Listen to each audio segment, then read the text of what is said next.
As I say, the major thing is we're not talking, and probably, arguably, the thing that caused all that was way back 15 years ago when we unbundled. Now, there'll be those here who will say that's the greatest thing that's ever happened. I'd argue that in many, many ways, it's been a disaster. Let me say this, though. There are fantastic media agencies with new skills and planning expertises and data and a new level of professionalism that is infinitely better than before. They mightn't be as funny and they mightn't get as pissed as they used to, and they mightn't be able to... One rep from Channel 10 in the old days used to be known for his ability after a very long lunch to eat a whole wine glass after he drank a bottle of wine. I'm not sure that skill is existent at Channel 10 these days. Maybe it'd help. And we have, you know, as I say, we've got some fantastic media companies in our group. Obviously, we're involved in the ownership of OMD and PhD. So I'm not here to bag media agencies. But it is the problem is that the creation of content in terms of the programs or editorial and the creation of content in terms of the advertising are absolutely being done in parallel.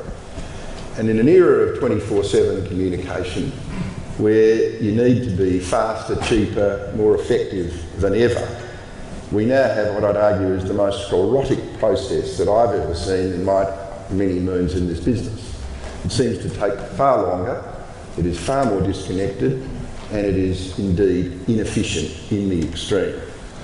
And the days of standing there doing ordinary creative, no matter how good your media plan is, ain't going to work.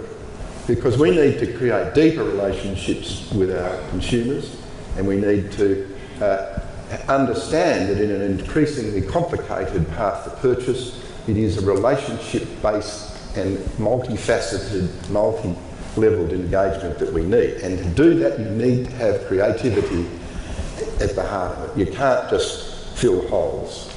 And more often than not, we are asked to fill holes. And often those schedules have been generated in a somewhat robotic sort of manner. That is not creativity, and it's not going to work. And it appalls me when I see one of our wonderful, for example, a beer ad. It's fine for the first quarter. By half time I'm over it, and by three-quarter time I'm turning it off because it's been bonus to buggery and slaughtered by an incoherent media strategy of company.